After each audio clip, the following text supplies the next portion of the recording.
वज़ीर तवानाई खुद फरमा चुके हैं कि मुस्लिम लीग, इनको कहता हूं कि आपके अपने आपके वज़ीर तवानाई खुद फरमा चुके हैं कि मुस्लिम लीग नून की हुकूमत में, नवाज शरीफ की हुकूमत में 12,000 मेगावाट बिजली के नए कारखाने लगे। अब आप बताएं कि आपने उस बिजली को सिस्टम में पहुंचाने के लिए क्या किया।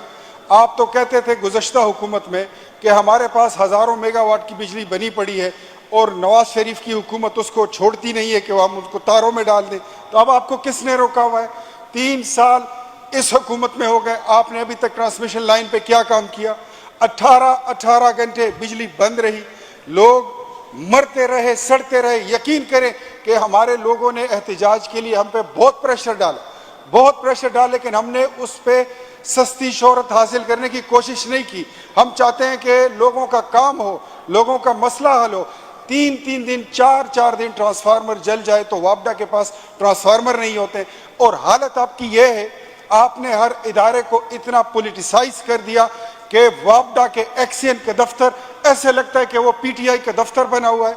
एक ट्रांसफार्मर जो 5 दिन बाद तब्दील होता है, जलने के बाद उसकी जगह 5 दिन बाद ट्रांसफार्मर जाता है तो उस पर तहरीक इंसाफ के 50 झंडे ये लगा के लेके जाते हैं। ये आपकी परफॉर्मेंस है। आप इस पे बात करें। बिजली का निज़ाम आपके हाथ में है। कहाँ गए वो जो आप कहते थे कि हमने 350 डैम बनाए हैं, पानी से बनाए हैं, पता नहीं कहाँ से बनाए। कई नाले नदियों पे आपने कोई डायनामो बांधी हुई थी, वो किधर लगे हुए हैं? ना आपके 350 डैम नजर आते हैं, ना आपकी परफॉर्मेंस नजर आती है, ना आप एडमिनिस्ट्रेट कर सकते हो। मैं आपको बताता हूं, मैं खुद जब हमारी हुकूमत थी, मैं इस वापडा हाउस में 3 दिन बैठता था और देखता था कि किस फीडर पे कितनी लोड शेडिंग है। हम इनको 0 लोड शेडिंग देकर गए थे। आज ये मुल्क कहाँ खड़ा है? अंधेरों में दोबारा डूब गया। इंडस्ट्रीज बर्बाद हो रही है, ताजिर परेशान है, गरीब लोगों के घरों में पंखा नहीं चलता। आप खुद एसी में बैठे हो, आपके पास बड़े बड़े जनरेटर हैं, आप अफोर्ड कर सकते हो, लेकिन लोग क्या करेंगे? लोग किस तरफ जाएंगे? ये हालात किस तरफ जा रहे हैं? अपनी जिम्मेदारी कबूल करें और अपने मिनिस्टर को बोलें, जो आपके वापडे का मिनिस्टर है, कि वो आके वो बताएं आपको कि सूरत हाल क्या है। आपने एलएनजी नहीं खरीदी थी। एलएनजी ना खरीदने की वजह से आपके कारखाने रुक गए बिजली बनाने के, और उस वजह से आपकी पुअर परफॉर्मेंस, आपकी नाअहली सामने आई है। तो आप अगर बात करते वापडे की तो हम उस पर आपको सपोर्ट करते, लेकिन यहाँ खड़े होकर आप उठा के मुस्लिम लीग नून की हुकूमत पे बात करोगे तो फिर आपको जवाब भी सुनना पड़ेगा। और आपकी परफॉर्मेंस ये है कि सवात में पंजाब हॉस्पिटल ट्रस्ट का बनाया हुआ अस्पताल, जो नवाज शरीफ किडनी हॉस्पिटल था, आपने उसका नाम तब्दील कर दिया। इसके अलावा आपके पास है क्या? आप कर क्या सकते हो?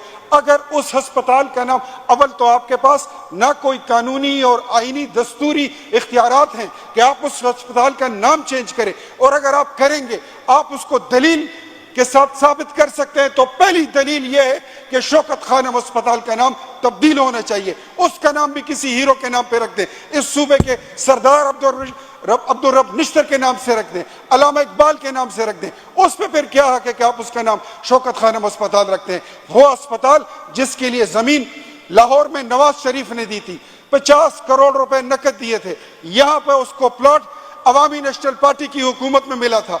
उस अस्पताल का नाम शौकत खानम क्यों है? अब इसके बाद आपकी बारी, मुझे पता है, हमें पता चला है कि इसके बाद आपने बाचा खान एयरपोर्ट का नाम भी तब्दील करना है, इसके बाद आपने अब्दुल वली खान यूनिवर्सिटी का नाम तब्दील करना है।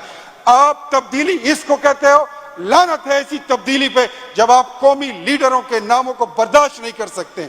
आप आए और खुद कोई अस्पताल बनाए, खुद कोई यूनिवर्सिटी बनाए।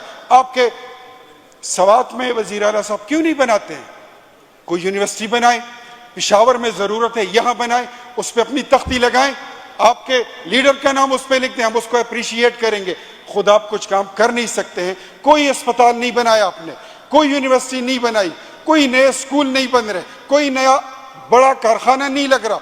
क्या कर रहे हैं आप? और आप दूसरों की तख्तियां उतार के उस पर अपने तख्तियां लगा रहे हैं। ये आपकी वो लियाकत है, ये आपकी वो विजन है, ये आपका वो प्रोग्राम है जिस पे आपने इस कौम को लूटा, आपने धोखा दिया और आपने इस कौम के नौजवान नस्ल को बर्बाद करके उनको तब्दीली के नारे पे वरगलाया और अपने सूबे का क्या इस मुल्क का सत्यानाश कर दिया। और ऊपर से बात सुनने में आई कि नैब ने मालम जबा का स्कैंडल भी बंद कर दिया। जनाब स्पीकर साहब, नैब को हम तहरीक इंसाफ की ज़ैली तंजीम समझते हैं। नैब का ये काम है, तहरीक इंसाफ की अगर ये तंजीम ना होती, ये उसका यूथ विंग ना होता, तो आज मालम जबा स्कैंडल अराजी के सारे किरदार जेलों में होते, आज BRT के किरदार जेलों में होते, आज ये बिलियन ट्री के किरदार जेलों में होते।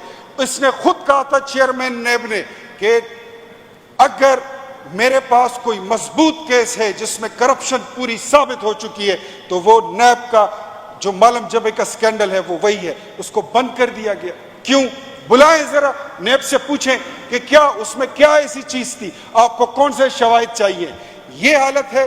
आपने नैब को नवाज शरीफ अकाउंटेबिलिटी ब्यूरो बना दिया था, आपने नैब को हमारे खिलाफ इस्तेमाल किया, आपने अमीर मकाम के खिलाफ इस्तेमाल किया, आपने अकरम दुरानी के खिलाफ इस्तेमाल किया, आपने पोजीशन के खिलाफ इस्तेमाल किया। नैब की अपनी कोई क्रेडिबिलिटी बाकी नहीं रही, 2 टके की इनकी क्रेडिबिलिटी नहीं है। ऐसे इदारों को, कौमी क़यादत को बदनाम करने का कोई हक नहीं पहुंचता। हम समझते हैं इसकी दोबारा तफ्तीश हो, दोबारा खुले, वरना हम इसको उठा के अदालत में भी जाएंगे और रोड पे भी आके इस पे इंशाल्लाह हम एहतजाज करेंगे। Thank you very much.